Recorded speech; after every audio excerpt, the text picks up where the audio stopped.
Hello and welcome to the VT podcast. I guess working title sort of thing. This is the pilot episode, or episode 0, and I am your host, I guess, Adamonator. With me I have Marcus. Hello. And I also have Ocean. What's up? If you don't know us, we basically do some of the voices and the editing for the Retranslated project. And we decided to do a podcast because why the bloody hell not? I just realised we probably shouldn't swear. That makes sense. Yeah. So if you want to introduce yourselves, Marcus, what's some of your voices that you do? Hello, I'm Marcus. I play primarily Riku and Goofy, but in Kingdom Hearts 1, it was forced upon me to take up Leon or Squall in Traverse Town. I also played Hercules, Jack Skellington, and Jafar, as well as Ursula, but we don't talk about that one. You were reluctant Ursula, weren't you? Yeah, I'm not sure how that happened. They just said, hey, you're doing Ursula, and next thing I know, I was... You pathetic fools! And, yeah. It's a pretty good voice, let's face it. I couldn't be mad at it. Ocean, what sort of voices did you do for us? Yes, so I play Xemnas. I'm going to play Lexius in Recom translated. Yes. I play Beast, King Triton, Beryl from Halloween Town. If we end up uploading this episode, that Lexius thing is going to be a spoiler, but we'll keep it in. All right. Just put a little. And I also voice. And I'm also going to voice other stuff for later projects, but yeah, you guys will find out later. Yeah, we got a fair few things. It's pretty much guaranteed that we'll be going through the entire Kingdom Hearts series, and I like to reuse my voice actors because everyone is great. So yeah, we don't really know what this first episode is going to be. I guess just talking about our experience with the games, how we got into them, our opinions on them, and that's really just the first episode. So, I guess we'll start.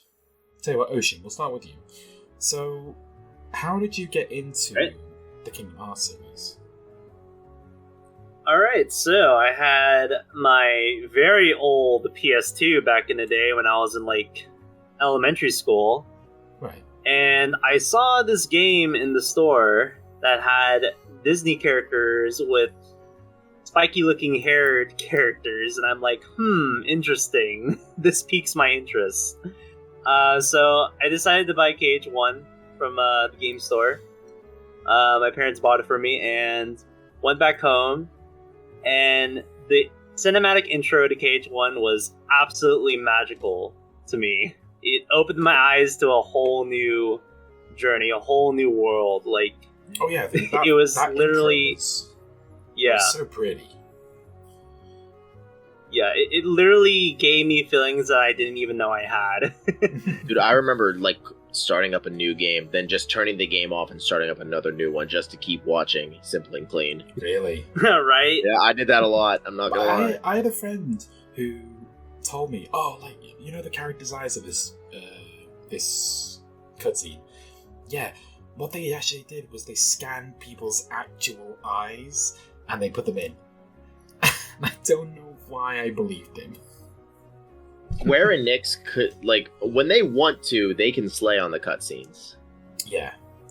I mean, you gotta admit, for 2002, that first cutscene still holds up. Oh, yeah. Oh, yeah. Simple and Clean never grows old from Utada Hikaru. Oh, man. No, Such a good song. I can see why you'd be hooked after watching that first cutscene. Mm-hmm. But yeah, the mystery aspect was just... It was so drawing to me. It was so interesting. I have to see what happens next, or what can I find out from this series. Of course, yeah. Yeah. But yeah, the game was good. The battle mechanics... I always remember the platforming in KH1. Oh, God. Boss battle. Yep. I mean, it advertises as a platformer, but it was just garbage. I'm sorry. Yo, shout out to Deep Jungle. Yeah, Like, I actually those figured out, vines. I actually figured out a route through Deep Jungle, which allowed you to avoid the vines completely. But it did mean you have to go over the hippo section, and that was just as bad. You know, fuck it. But yeah. Just skip Deep Jungle. You don't need it. I mean, hey, Kingdom Hearts, they lost the license to that world, so... You actually... I like how you can actually skip a few worlds in KH1. That's just not one of them because it has the gummy. Yeah. But you don't have to go to Olympus, and you don't have to go to Atlantica. Well, either Atlantica or Halloween Town, but let's face it, no one's skipping Halloween Town. Halloween Town's amazing. Come on. Yeah. You could technically do it with Kingdom Hearts 2 as well. That's true. You could skip Lion King completely. You could skip Atlantica. You could skip part of either Aladdin or Halloween Town. Mm-hmm. Yeah. I would never skip Halloween Town. Oh god, no. But yeah, Marcus, how did you get into the series then? So, I used to always watch my dad play PlayStation 2 when I was a kid. I remember watching him play, like the classic Medal of Honor games, or like the old Call of Duty games, even a couple sports games here and there. So when I always wanted to play, So, and he would obviously let me, but I was never really playing, I was just pushing buttons. But I always wanted to play, so my mom's like, you know what, I don't know if I want him playing, just being my first game. I don't know if I want his first true game to be a shooter game.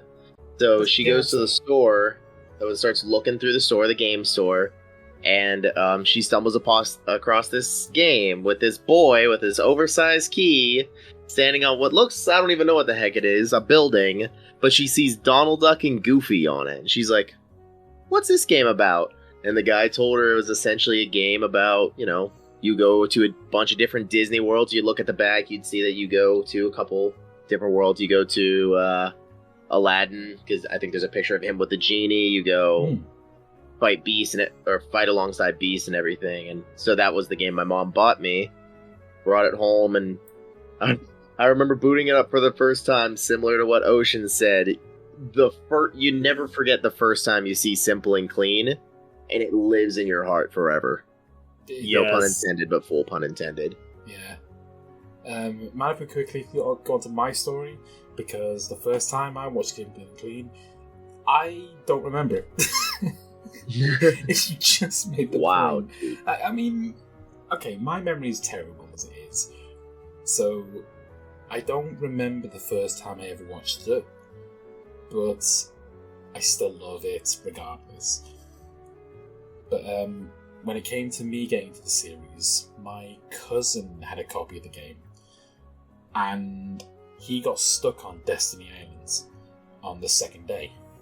When you have to collect all the ingredients, and he couldn't find the last mushroom, the one which was behind the boulder.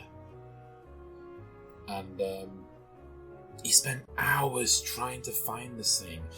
And obviously when I'm visiting my cousins, we don't have to travel far, so we'd only be there for a few hours and then we'd have to go home. And we spent hours trying to find this last mushroom, couldn't find it, ended up going out.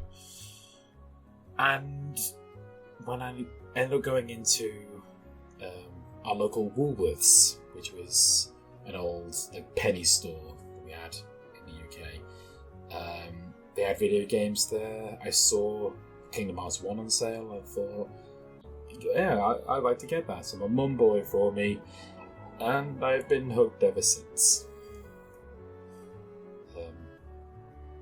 I just realised that a lot of the things I said there sounded very British, and I apologise. As we record on the 4th of July. We're recording this on the 4th of July. It's the 5th for me, don't worry about it. Fair. It may be your Independence Day, but it's my day after It's my day after you guys left us. And do you regret your actions? Nah. After the divorce, we ended up with the dog. It's fine. Go watch the Hamilton musical, guys. My name is Alexander Hamilton. So yeah, Kingdom Hearts 1, I feel like everyone had that one moment where everyone struggled. Was there any part of the game that you guys found particularly difficult? You found yourself stuck on for hours? Yes. To me, it was a lot of the optional stuff, like Kurt Zisa, the Phantom, Sephiroth. Right. Those were stuff I did not beat until years later. Right. Like, yeah. But yeah, Ansem was actually pretty hard too. Like, it took me several tries to get through him when I was a kid. Of course. Now yeah. it's a breeze, but yeah. You gotta remember that, like, wait, did we even have Kurt Caesar in the original Kingdom Hearts? Yeah, we did. We just didn't have Semnis. Oh, Yeah. right. Okay. Yeah, we had Sephiroth, we had Ice Titan. It's we had all back those in guys. the day when Kingdom Hearts was just Kingdom Hearts and not the final mix. The OG.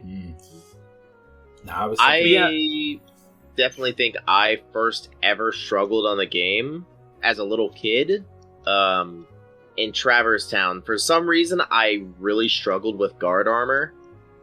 Right. But once I got past that, I don't know. Probably because as a kid, though, it has scarred me to this day, because nowadays when I play RPGs, I have to kill every enemy I come past just for XP purposes. So I probably did one or two things on Destiny Island, beat the dark side, so I was probably only like level 3 or 4, then just sprinted through Traverse Town, just as a silly little kid that doesn't really approach with strategy. You just swing your sword like crazy. Press X to win. Yeah, pretty much. Kingdom Hearts 2. Oh, no, that's triangle. But yeah. So by the time I got to guard armor, I was able to beat the soldiers right before him. But when it got to the guard armor, like I never had any potions on me. Donald and Goofy, so I'd always rely on Donald and Goofy to waste all their potions on me, because I would just run in and spam X. Of course. But obviously, though, once I was like, wait, no, I'm just a stupid kid. Let me reapproach this. I have never struggled since.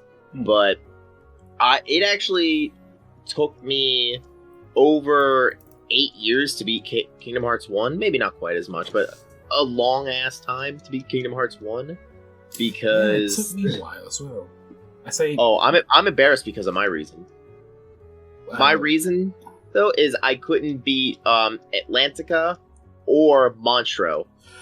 I was just about to bring up Monstro, because that's where I got stuck. Not because I got lost, but because I skipped everything, right? Oh. So Oh no. I didn't realize that I got high jump and mermaid kick. So I could never get to the final boss segment of their worlds. I could never get to the Parasite Cage 2. And Yep, so for the longest time, I'm like, I know I have to go up there, but I have no way of getting up there because you need to equip high jump. And then I know I need to get over there in this little tunnel, but the force always pushes me back. So I must have ridden that dolphin shark thing like 1,000 times, just trying to say, one of these times he's going to take me over there, or I'm going to get there and I'm going to swim just the right way and I'm going to get over there. In all fairness, if you go through the game properly, high jump is the first shared ability you get, and the game only tells you once that you have this ability. If you miss that message, you're bugged. That's exactly it. I skipped that message, so I had no idea what I was doing. Oh, so when I went back to by the time I went back and beat Kingdom Hearts 1, I had beaten Kingdom Hearts 2. Oh no. Yeah. You know what? Dude, I beat Kingdom Hearts 2 before I beat Sephiroth in Kingdom Hearts 1. I will also not my admit, proudest moment. I did beat Kingdom Hearts 2 before 1. So how you guys mentioned the Phantom and Kurt Ziza, obviously, though, I did end up fighting them and got destroyed. But by the time I actually beat the game, then did the whole, okay, just going to pick up where we left off, I was already over-leveled because I loved the game so much that I would just spawn in worlds, run around, fight Heartless and stuff. So I was, like, very good leveled and had a lot of, like, potions and everything. It's just, once I learned for Kurt Ziza, okay, cool, you just gotta use gravity. Okay, for this guy, for the Phantom, just use magic, you're good. Then the rest of it's easy. So now... when it comes to the secret bosses, Kurt Caesar, I actually... You're not going to believe me, but I beat on my third attempt. Because I figured out the pattern fairly quickly, and it was fairly over-leveled. So even as a kid, it wasn't too difficult. But I never found the Phantom until I was an adult, and to this day... I have never beaten Sephiroth from Kingdom Hearts 1. Are you serious? Wow. And you voiced him! I voiced him in the mod, but I've never beaten him. I mean, that's fair. Like, he's the hardest boss in the game. So Yeah, Did you not fight Xemnas? No, not as a kid, because Xemnas wasn't in my original Yeah, game. that's true. He wasn't in the... Yeah. I have actually beaten Xemnas, though. Interesting. So when it came to the final mix, I've beaten Xemnas, but I've not beaten Sephiroth. The Ice Titan also took a while. That I eventually managed to beat him as well. Speaking of going back to the sequels and this and that, did you guys go when you saw Chain of Memories? Did you think it was a side game and go straight to Kingdom Hearts 2, or did you actually play Chain of Memories? Dude, I remember sitting in my bed, being a little kid once again, watching Nickelodeon or Code Lyoko or whatever I was watching at night, and there was suddenly, boom, this ad, Simple and Clean, started playing. And they said, Kingdom Hearts, Chain of Memories. I was like, Ma! I need it! So you're like SpongeBob? Yep. That was exactly what it was like. So you actually played Chain of Memories on the GBA? Yes, I sure did. I still have it too. Nice. What about you, Rich? I still have. I did not play it on the Game Boy Advance. I was one of those people that skipped Chain of Memories and went straight to 2, so I did not know what was going on. Like, what do you mean half the organization members are dead? No, I was thinking exactly the same. Yeah. Organization 13, but there's only like 7 of them. Yeah, there's only like 7 of them. No, I was the same. I didn't even realize that Chain of Memories was a thing until I heard online, there's this secret card-based game. It's like, oh my god, what is this? The friend who told me of the eyes thing for Kingdom Hearts 1 also tried to convince me that you fight against Riku's dad. Yeah, I did have friends that played Chain of Memories on the GBA, and I'm like, oh, this is like Yu-Gi-Oh! Kingdom Hearts? Like, what is this? No, but he heard a rumor that you fight against Riku's dad in Castle Oblivion, and you're like, what? turns out what was actually Riku's dad was in fact Ansem. And that would have made a brilliant plot twist, let's face it.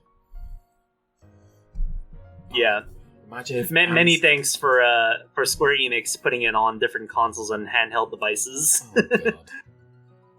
I don't know what number it was on when he made that decision. Shout out to the cloud version. Oh god, no! Don't do that. Hey, let's go ahead and move all these amazing beloved games that people have been asking for a long time to the Nintendo Switch. Give the people what they want. Yeah. ... But only the cloud version. Yeah. You can play Kingdom Hearts 2 while on the on bog, Wi-Fi. While on the toilet, provided you can get an internet connection in there. Good internet connection. When Sora got into Smash Bros, that was like such a great day until they announced the cloud gaming stuff. Yeah. I cried when I saw that trailer. Oh yeah. Oh my god, when Sora was in Smash. And I saw a mix, such a good day. I saw a mix of reactions. One of the biggest reactions that I don't actually like was Do you know the YouTuber Rubber Ross?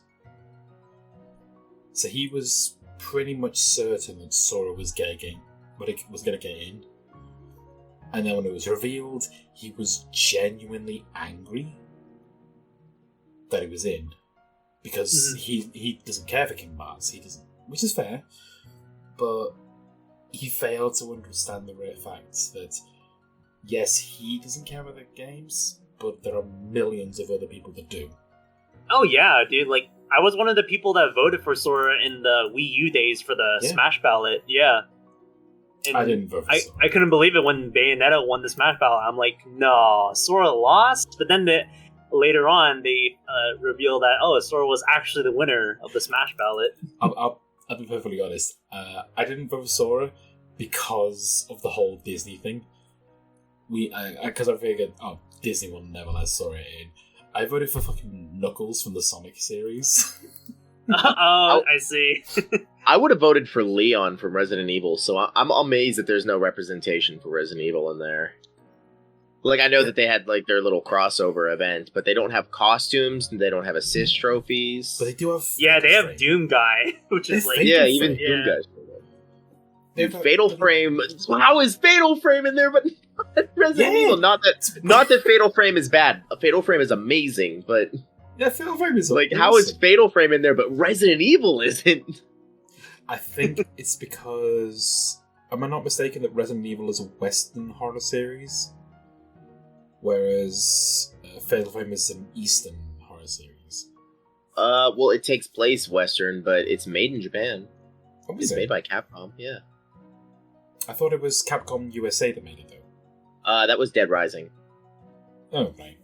Fair enough, then. Or at least the second and third Dead Rising. Yeah. We're getting a little bit off track here. Kingdom Hearts 2. Yeah, thoughts and opinions on that one. Marcus, how about we start with you? Dude, I didn't even know... I'm not gonna lie, do you guys know Giant Eagle? I'm not familiar now. Though it's like a supermarket here in the US. And though most of them used to have something called Eagle Video. So you could rent videos, DVDs, and video games there. So I went there one day, my mom was like, hey, we're gonna go shopping, though then if you want you can rent a game. And I'm like, okay, cool. I walk in, I'm just walking down looking at the aisles, and I just stop when I see this silver case that says Kingdom Hearts 2. I'm like, where did this happen? So I immediately grabbed it and I'm like, Mom, and I just showed her and she's like, oh my god, I didn't know they made a second one. I was like, ah. Yeah. So I took it home, rented it, wouldn't let her take it back, so it was 4 days late. And then we took it back, and I somehow, some way talked her into taking me immediately to GameStop, and we bought it. Oh, wow. Yeah. Nice. That's fair. What about you, Ocean? Your story? Yeah, so I actually saw a commercial of KH2 in Disney Channel when I was a kid. Really? Oh my god. And then I'm like, okay, I figured it out. Okay, the next time I go out with my parents, I'm gonna tell them to go to the game store, and I bought it KH2 for $20. And then I went back home and it was extremely magical again, the cinematic intro. But I was so confused with the Roxas prologue. Like what's happening here? Like, okay, Roxas, Axel, Nominee. Okay, interesting. Yeah. Yeah. That whole prologue, it's very controversial, but I'm a defender. I learned to love it, as I grow older. Yeah. Because it sets up Rox's story for days really well. And it sets up the boss fight later, which the original game didn't have that fight, so it didn't really have the emotional impact.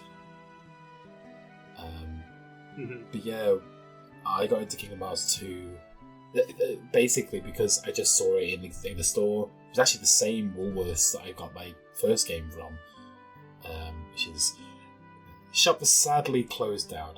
Should I explain Woolworths? It's just basically like a sure, go for it. Store in the UK where they'd sell like pick and mix and random assortment crap. And they just had this whole dedicated Sounds like what GameStop has turned into. Yeah. well, they had this whole dedicated section to technology, like mostly video games, and that was the place where you'd buy your video games, because GameStop hadn't arrived in the UK. At least their version of it was called Game here now. But yeah, Woolworths where I bought all my video games, to save up my pocket money, and I got mine fairly cheap there as well, because it had been a year out. And I still have that copy of Kingdom Hearts 2, and because I'm the one that's editing this, I'm going to put up a picture on the screen because it's my most prized possession, Kingdom Hearts 2, which is signed by Luxord's voice actor. I just want to flex on that for a moment. By the way, when I first got introduced to Organization 13, I was reminded of like the Akatsuki or the Espada from Bleach, because I was a big anime fan even when I was like a teenager. Yeah, I totally kind of thought about the Akatsuki. Yeah, Kingdom Hearts 2, it's generally considered the better Kingdom Hearts game. I'm right in saying that most people consider it the best one. Oh yeah, it's really good. The gameplay, a well-paced story, new mechanics, yeah. Mickey saying ridiculous lines. The door to darkness. Did somebody say the door to darkness? And they'll pay for this. Oh, the Goofy getting hit by a rock. Yeah. That's the dumbest line.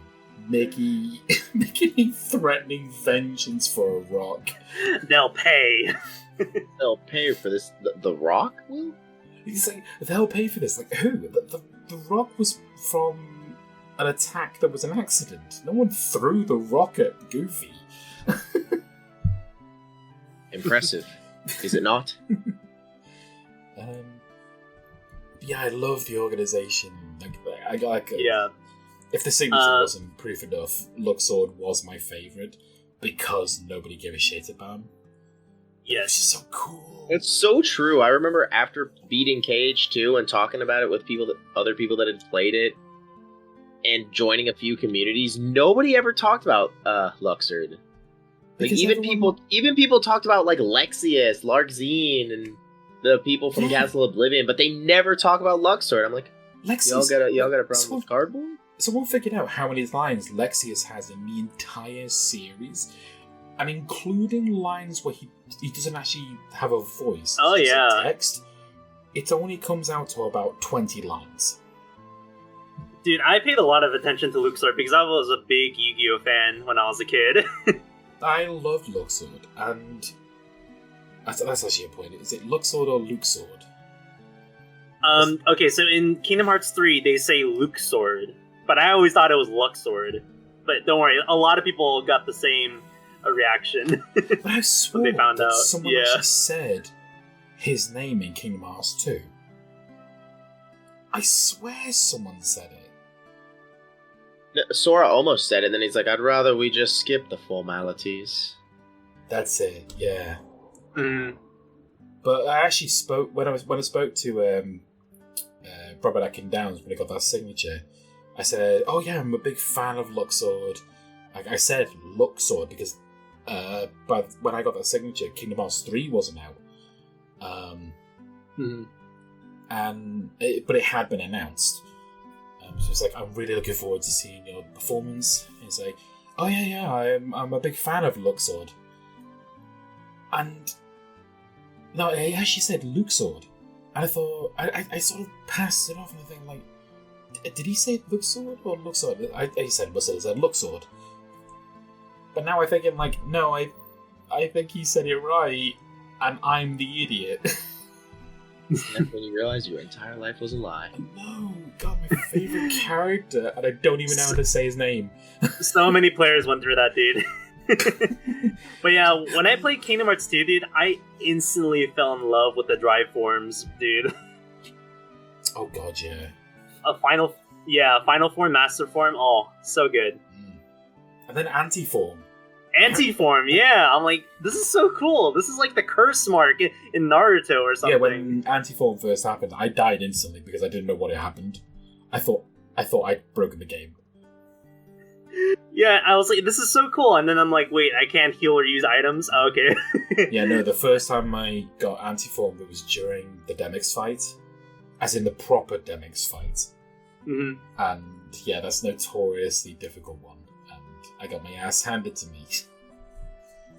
I think the funniest part is that I don't even think it says a single thing about Antiform until you go Antiform. Yeah, no, there's nothing about Antiform. So you just, kind of like you guys said, you're just using your drive forms and suddenly, wow, you're just engulfed in darkness. You're like, what just happened? Oh no! So, pro tip for anyone that does get into the series, the way that Antiform works is each time you use a form, it adds a score, like if it's an invisible score, and the higher the score, the more likely you are to turn into Antiform. It's not like once you hit a certain score, you'll turn into Antiform.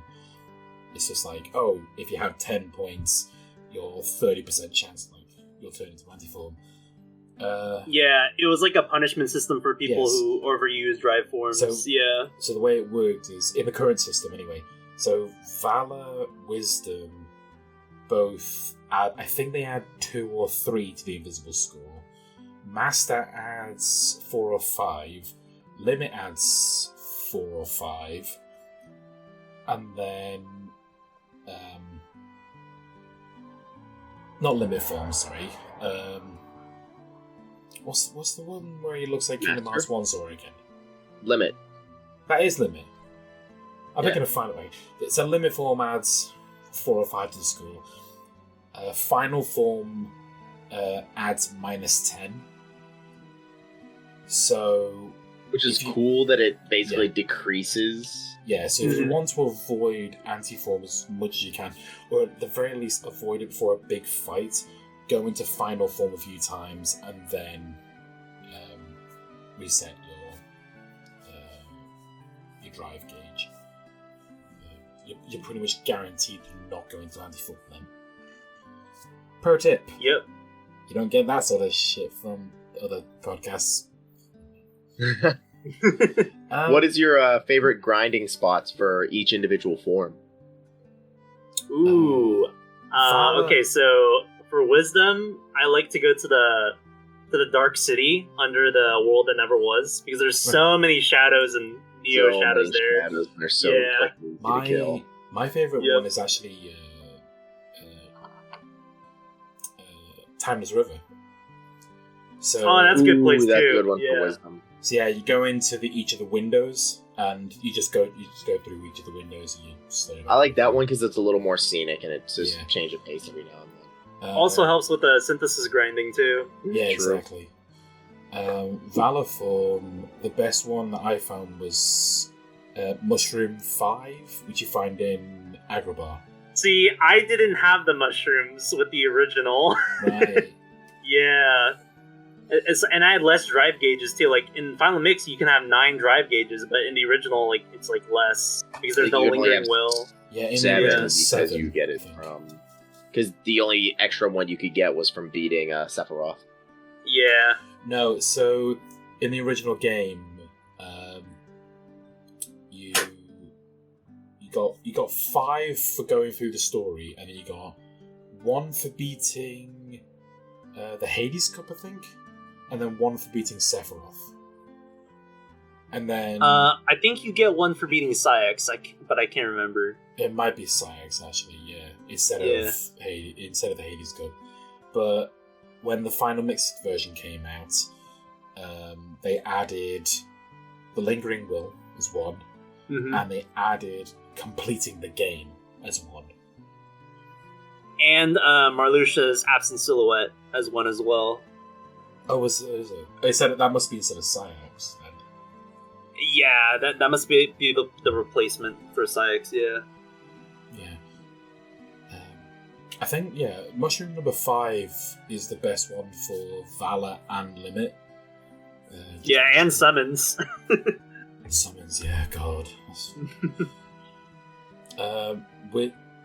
If you want to level up Master Form, go to the Mysterious Tower, and in one of the rooms you have 4 gamblers. If you give yourself Sweet Memories, which turns money into drive orbs, play the gambling games, you should get Master Form in about 10 minutes. Also, pause I did is the your same best thing. friend. I did the same thing, except for in the old haunted mansion, Oh, right, okay. because they spawn in one of the side rooms. Sorry, Ocean, what did you say? I was gonna say pause is your best friend, because with those gambling games in the tower, you can pause the game to see where exactly you need to input your thing for the X's and O's. Oh, yeah. Yeah. And then you have Final Form, which you just go to. Oh god, it's the room. It's the save point just before the Zigbar fight. So I would go to that save point, go into the Zigbar room, and then slowly make my way up the ramp. Getting further Yeah, and further the each little time. creatures that can give dense shards. Yeah. Yeah. Anyway, moving on to the next games in the series. So, if I'm not mistaken, Birth by Sleep, 358, and Coded, not Recoded, were all announced at the same time, which was huge Kingdom Hearts news. But then, in typical Nomura style, Coded was Japanese phone only.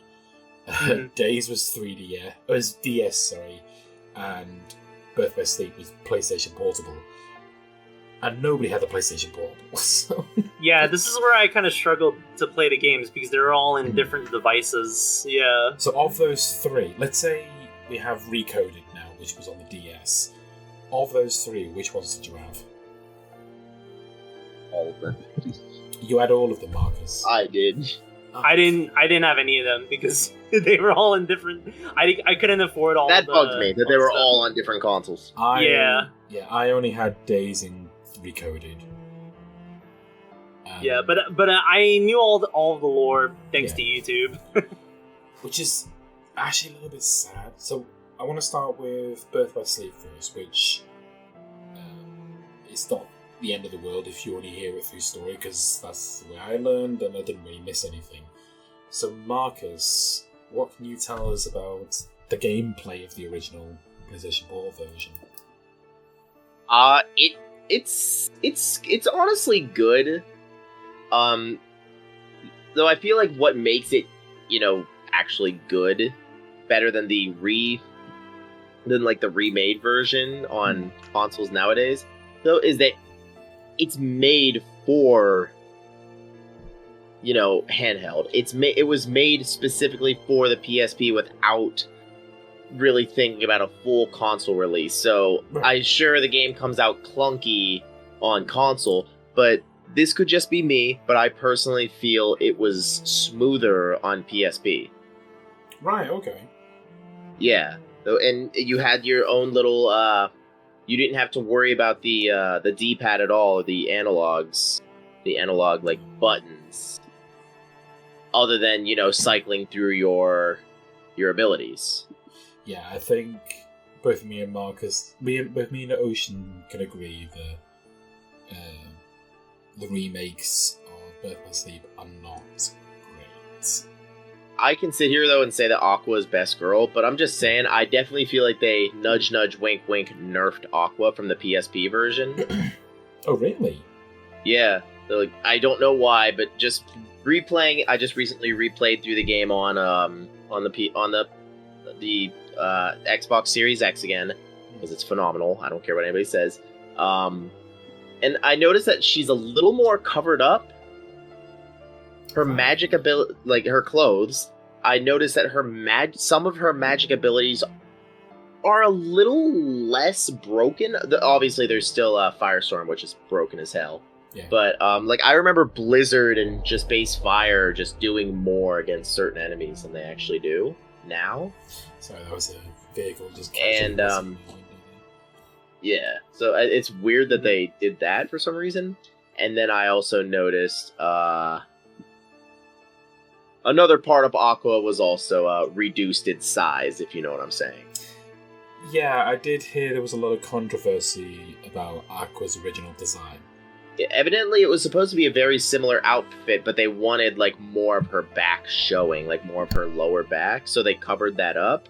But now I feel like I said, in the remake or remaster, whatever you want to call it, I feel like there's even more censorship of it. Right. Okay. When I was watching the Birth by Sleep cutscenes, I was like a big fan of Vanitas, but when I finally saw his face, I was kind of weirded out. I'm not gonna lie, like way back when. Yeah. Oh yeah, I was like, confused, but I'll try to piece this together later on. Yeah, I think Birth by Sleep stories where it starts to get a little bit weird, but it's still. People have tried to explain it to me, but I still can't comprehend how Vanitas looks like Sora. And you can't say, oh, it's because he's half Ven and Ven is like merged with Sora. But the game takes place before he met Sora. Well, so no, Ven at the start of Birth by Sleep has his heart shattered by Xehanort. So the darkness is taken out and the light part is broken. So Sora, being a brand new soul on Destiny Islands, connects with Ven's heart and allows it to be whole. So basically, Sora, which is what wakes him up instead of leaving. Essentially, lends some of his light to Ven to allow Ven to be Ven. And I guess that allowed Vanitas to look like that. It's really weird. That's the one thing I just want a clear description of. Like, I don't care about Roxas and Ventus, that makes sense. Yeah. But I'm still kind of trying to wrap my head around the whole Vanitas thing. Like, I'm still waiting for, like, just a clear explanation on that. I was pretty hyped, though, when I saw the secret ending to Kingdom Hearts 2 that teased the Birth by Sleep with that awesome cinematic cutscene. Everybody thought it was Roxas. No, back when we thought it was Kingdom Hearts 3. Everyone thought that was Kingdom Hearts 3. Yeah, a lot of people thought that. Oh, no, this is like 3 soldiers, so it's gotta be Kingdom Hearts 3. I'm like, what happened? Was there a war? Like, yeah. Didn't people initially think that, like... because they pick up Sora, Riku, and Kairi's blades, people assumed that these 3 were Sora, Riku, and Kairi, and they were just older and they changed their looks. It's like, oh, Kairi's got blue hair now, and Sora actually does look more like Roxas. Yeah, I remember those days. And then later on we find out, oh, it's a prequel. I remember people thinking, oh my god, Kairi dyed her hair, blue instead of red. Roxas is now in the game, and Terra is like older Sora. And they thought that Vanitas was You Riku. have to remember, the original Kingdom Hearts 2 trailer didn't show their faces. It was only in the Japanese final mix version that you got to see the fight. Yeah, with the Xehanort and Vanitas, battling. You never see Xehanort's fight, did you? Xehanort's face, sorry. Anyway, we'll move on to a new game. I want to move on to Days. And Marcus, you played it, right? Yeah, I did. I've now come to appreciate that Days was better on the DS rather than in movie form. I agree. And I'm sorry, Ocean, but you can't get a lot of the nuances that the DS version had. For example, there are several moments where you're playing as Roxas, you're doing a mission, and when you encounter a fairly scripted fight, the bottom screen will completely go away, it will copy itself, and you're now also playing as Sora, who also did that fight. So you have That was always cool. You have Roxas on the top screen fighting guard armor, say, in Beast Castle, say. And at the bottom screen, you see like a staticky Twilight Town of Sora fighting the guard armor. And you're like, that's weird. Did I see that right? And but again, there are moments where Roxas will just be randomly switched out with Sora.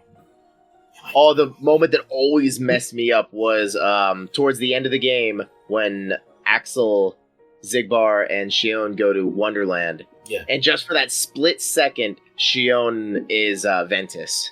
Yeah, because that's how Zigbar sees Shion. That tripped me up hard. Yeah.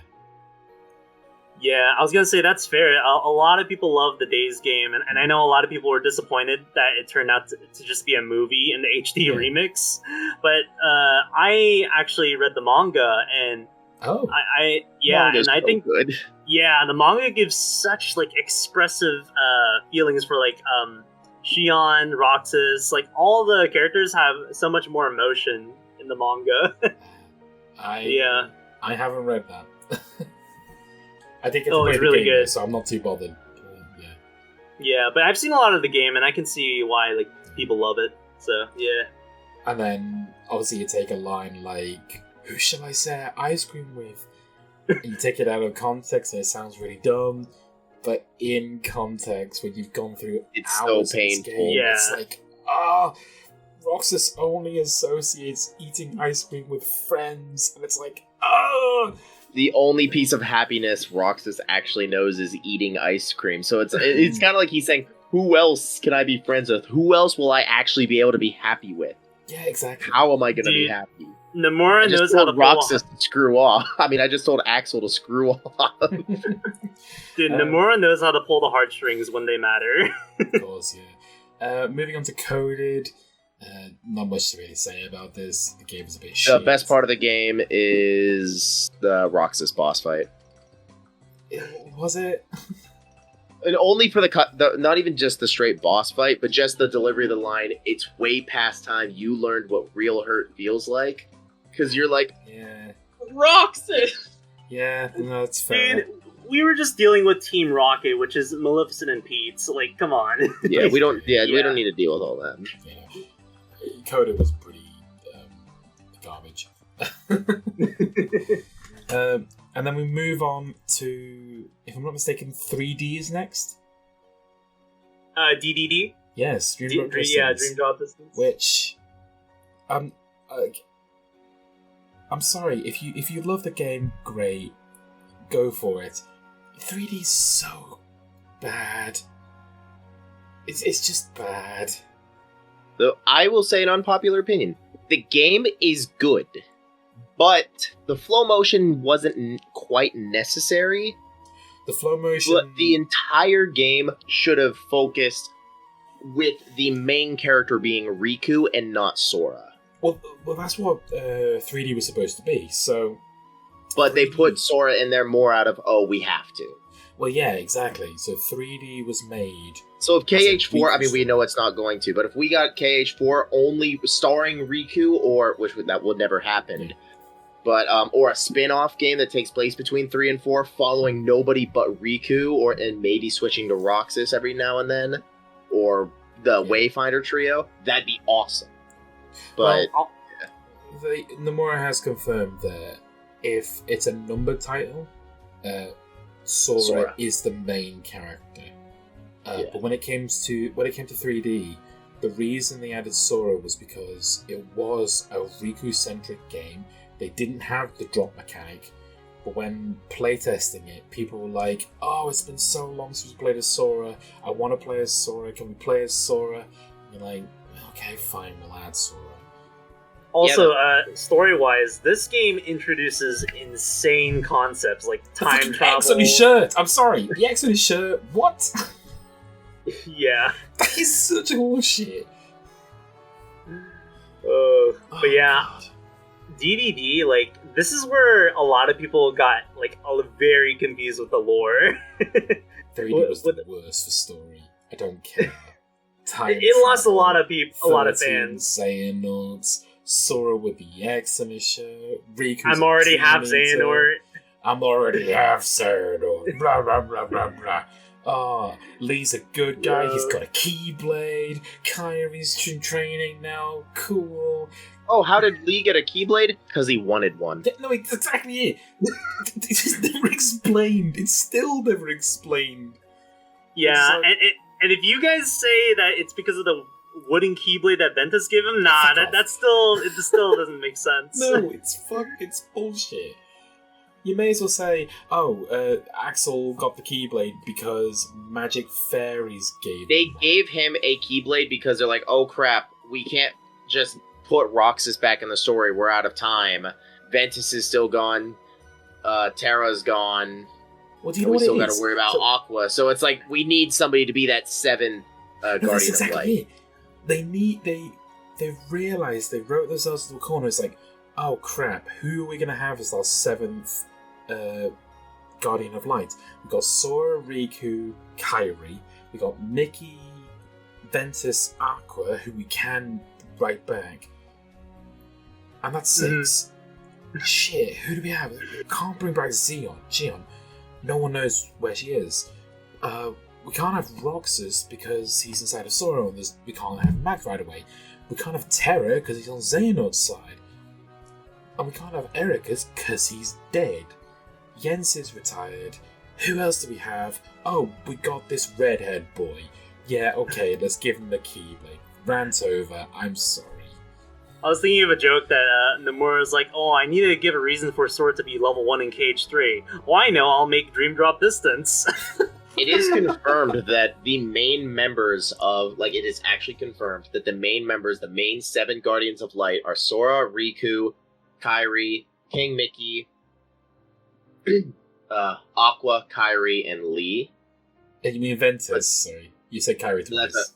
Yeah, that's what I meant. It's Riku, Sora, Riku, Mickey, Aqua, Ventus, Kairi, and Lee. Yes. But Lee is actually replaced by Roxas. Yeah. Which makes more sense. I like that, yeah. But I would have preferred it more if they're like, oh, Take out shit. Mickey and put Terra in there. No. If they're like, oh shit, we haven't got our 7th person. Let's just bring Rapunzel. Rapunzel can be in our 7th lane. We'll just protect her. They have Yo, the totally- extras, Yo, just in case. I gotta say that before we get to discussing Kingdom Hearts 3, I gotta say this. Why did those scenes between Sora and Rapunzel interacting in the forest, why did they actually have chemistry? It was so cute. Right? They were so cute. I was like, dude, the It chemistry. was adorable. If it was. I don't want to ship it, but good God. And people are like, oh, well, the Rapunzel world is terrible because it follows the story. It's like, have you never played Kingdom Hearts? Like, most worlds follow the movie. Like, We also Frozen- got to Sora, like, watch somebody die when Flynn Rider got stabbed. Yeah, true. And he also watched the Mhm. person sing just out of nowhere because they wanted to have Let It Go in there. It's like, I really thought in that world we were gonna fight the Steppington brothers, but they just got removed from the story. They really were. To be Yeah. honest, I'm not too bothered they were removed because Marluxia is a great replacement for them. Mhm. But yeah, Oh, speaking of Marluxia, there's Nobodies with the new Tension Rising theme. That oh yeah, is a really good OST. Yeah. Hey, we're gonna put Prince Hans in the game, but he's not gonna have any lines. Yeah. he's just gonna carry us in. And then Oh, someone's who's like, that? "Oh, who's that Hans guy? He seems Who's like that a bad random guy carrying Elsa off into the mountains? And then he, Hey, there's that random guy again about to stab Elsa. oh, there's that random guy again. He's turned into a wolf. Which, Yeah, Sora just assumes he's bad. which, okay, I know that people like to crap on the Frozen world, but I'm sorry, that skull fight is really good. I love that fight. Marshmallow is an amazing, like, party member. Yeah. I like him as a party member. Also, Square Enix trying to flex their animation skills with that Let It Go sequence. Oh, they're like... cutscene. They said, hey, let's create it again frame for frame, but just replace a few frames with Sora, Donald, and Goofy standing there like, oh! Yep. I'm regarding like the retranslated project, like I'm pretty convinced that I can get every single cutscene translated except for that one. We will be sued up the ass. Oh god, yeah. Oh yeah. But I will. I don't care if it's retranslated or but not. I'll tell you now. If we end up doing Kingdom Hearts 3, it takes 3 or 4 years to get to that point. I'm telling you now, we are doing the Frozen song, but it will be its own separate video. It won't be in the main series.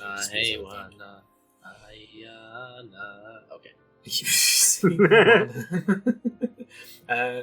We are coming to near the end, so yeah, we'll finish this off with the Remind DLC. So what do people think of that?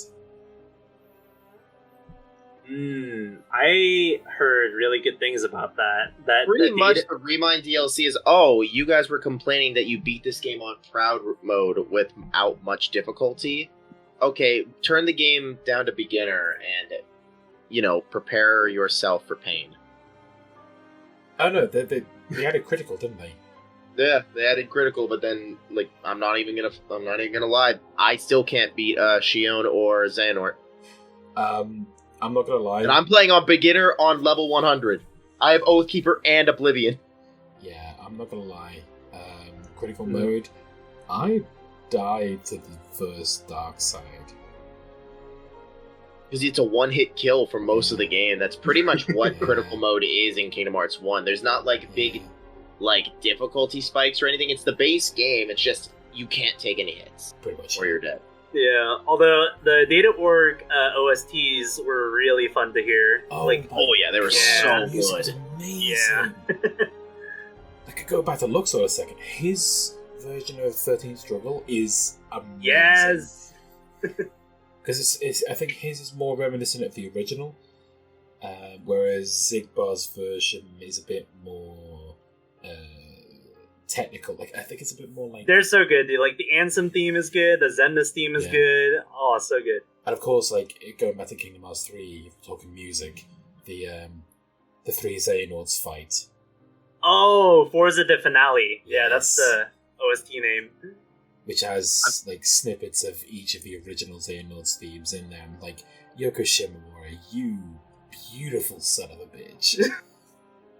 Almost Where as do you beautiful get as off making something that hard? Almost as beautiful as the Sea Salt Trio OST that plays. Okay, we'll finish this pilot off with Yozora. Nah, if you want to talk about Yozora, sure. I was gonna say Kingdom Hearts 4, the trailer that we've seen so far. Okay, so we're just skipping Melody and Memory, like. Melody and Memory can fuck off. It's the first game you can play as Kairi. It's a rhythm game, and you don't play as Kairi. Oh, so you didn't. And there's no lore. Rewind. And there's no lore until the end. They make it so like Kairi is the main character, and you don't play as her. Come on. You do for that one song, where you literally just flying. But that's the thing. Though that song you play it for, you can't lose. So are you really playing as Kairi? You're just living going as through the motions. I would argue you could still get it through and put the controller down. Challenge accepted. Anyway, Melody Memories, whatever. Next podcast, I'm going to stream the game and show you how many I can lose. You do that. Yeah, Kingdom Hearts 4. What do people think of the trailer? I liked it. Loved it. I love the new look on Sora and all the Verse 13 references. Yeah. So fun to watch. Yeah. Speaking of Verse 13, we will get into theory stuff in a different episode. But yes. in terms of thoughts and opinions, love Strelitzia, Love Sora's designs. I love that we can see Sora's toes. The clown shoes are gone! Oh, rest in peace, clown shoes. He had a long run, 20 years. Yeah. Anyway. I think, as long as they don't pull what they did for Kingdom Hearts 3, then I'm good. Because they showed off Kingdom Hearts 3 in 2012, 2013 is when they first announced that we had to wait 6 years. So I'm hoping that we don't have to wait. Learned. So yeah, he's learned his lesson.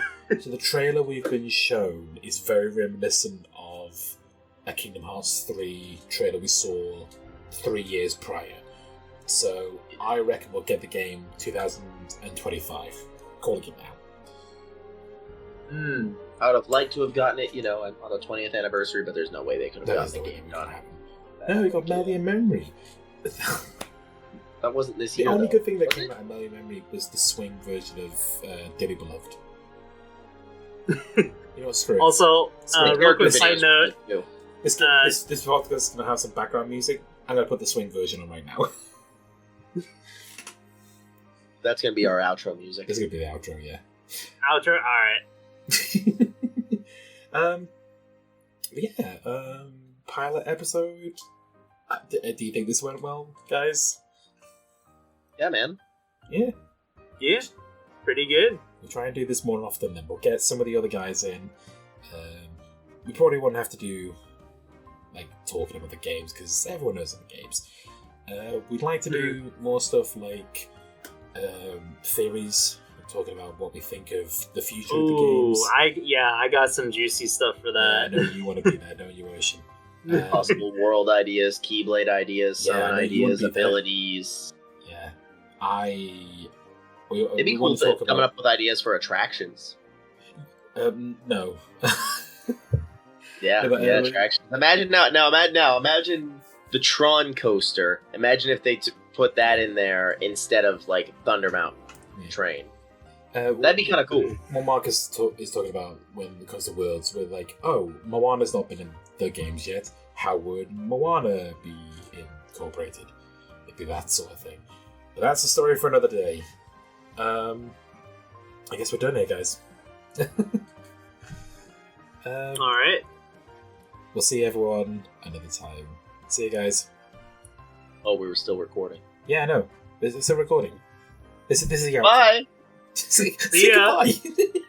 Goodbye. I panicked. That's fine. Later, guys.